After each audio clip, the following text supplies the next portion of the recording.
All right, everyone. So this is how we are going to be factoring advanced trinomials. These are the toughest ones. They take the most amount of work, but I've got a system here that's going to make it pretty easy for you. Um, it's just a step-by-step process. I actually have the steps laid out for you here so that you can see them. So let's talk about what we're talking about. What is an advanced trinomial? If you look down here, I want you to notice that this trinomial right here, the first step is always to check for greatest common factor. And I want you to notice there's no greatest common factor here. So 2 is not a factor of 21, so it cannot be factored out.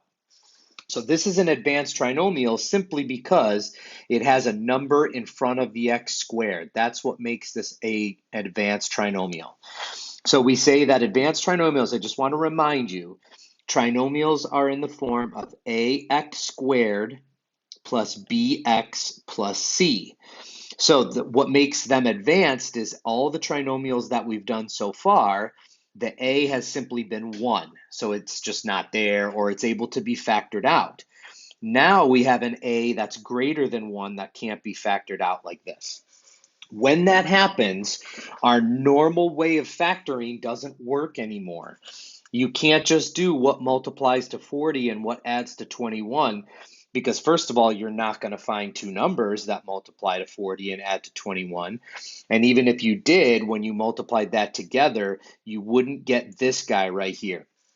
So everything changes. So I'm going to give you a step-by-step. It involves a setup. This whole system, by the way, this whole thing, we're going to call this factoring by grouping, okay? That's what it's actually called.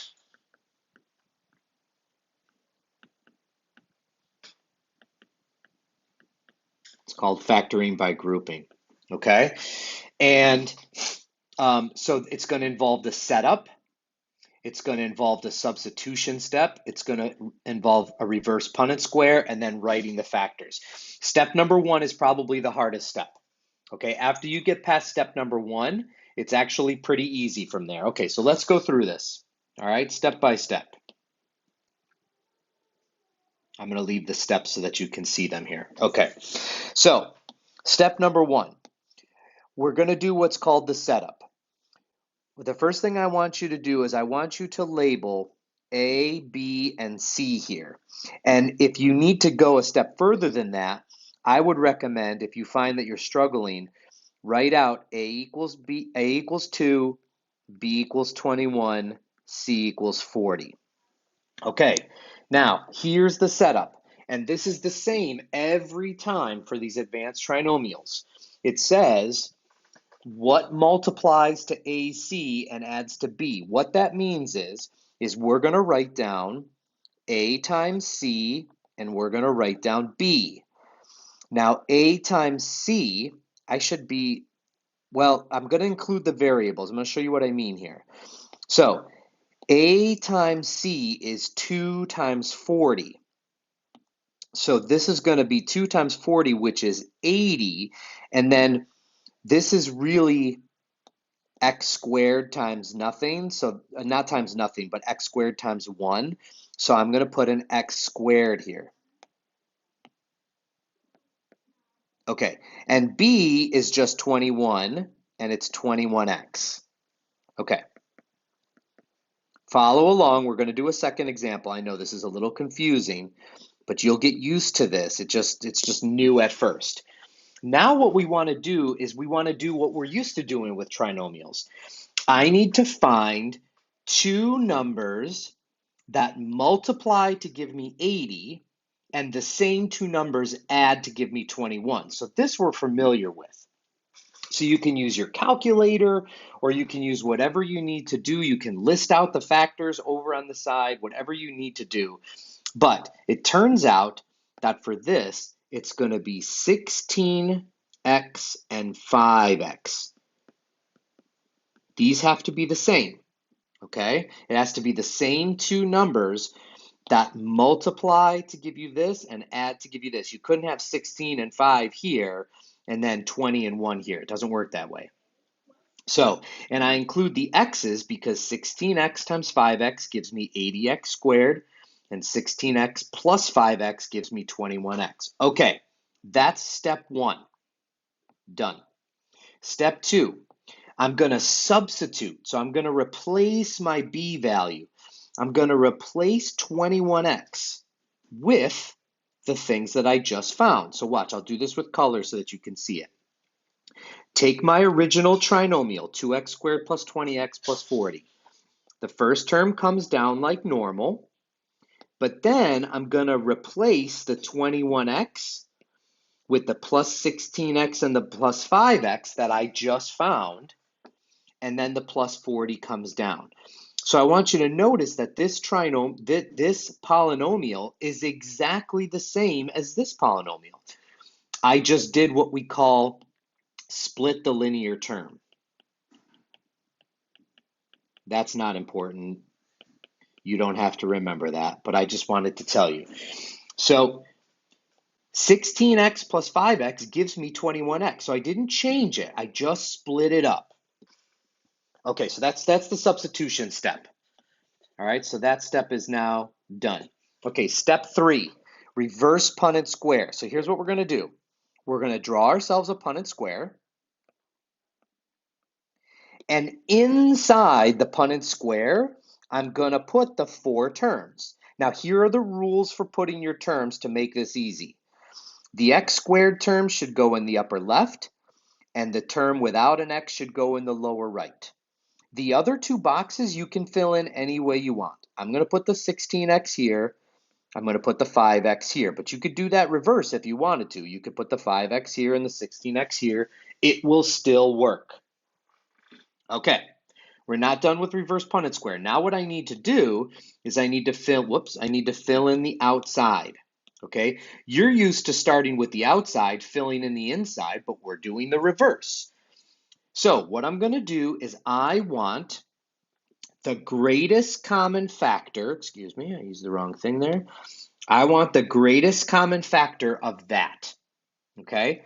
So the greatest common factor of 2x squared and 16x is 2x. That's the greatest common factor of 2x squared and 16x. It's 2x. All right.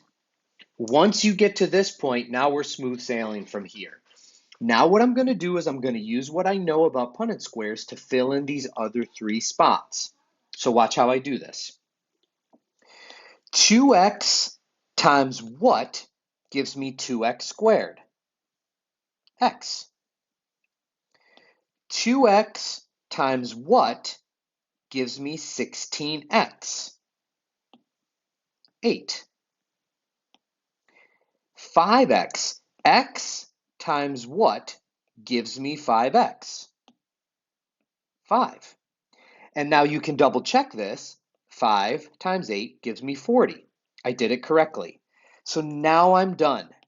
Here are my 2 terms.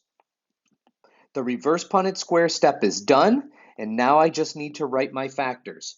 One factor is 2x plus 5. The other factor is x plus 8. And I'm done. That's all you have to do. I'm going to do another example. If you want to check it out, great. If you don't want to check it out, stop the video now and go try the practice. But I'm going to go ahead and I'm going to do the next video here, or next example here, I'm sorry. All right, here we go. Here's my A, here's my B, here's my C. Pay attention to your signs. Here's the setup. A times C and B. Okay, so what's my A times C? My A times C is going to be 3 times negative 14. Turns out that that's negative 42, and I'm going to put an x squared on there. And then my B term is negative 19. I'm going to put an x on there. So I want 2 terms that multiply to negative 42x squared and add to negative 19x. You could use the calculator here to figure this out, but turns out it's going to be negative 21x and positive 2x.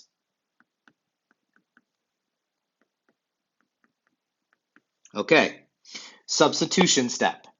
Substitution step says bring down the first term, substitute in what you just found for B, and then bring down your C term. So there's my substitution step. Reverse Punnett square. Start by drawing a Punnett square. Fill in the inside. 3x squared goes there. Negative 14 goes there. And then you can choose where you're going to put your other terms. Okay? Fill in the outside. The greatest common factor of 3x squared and negative 21x is going to be 3x. So I'm going to put 3x on the outside, and then I'm going to use what I know about Punnett squares to fill in the rest. 3x times x gives me 3x squared, and 3x times negative 7 gives me negative 21x. And x times 2 gives me 2x, and to check, 2 times negative 14, 2 times negative 7 does give me negative 14. And so I'm done. My two terms are 3x plus 2 and x minus 7. And that's how we factor advanced trinomials.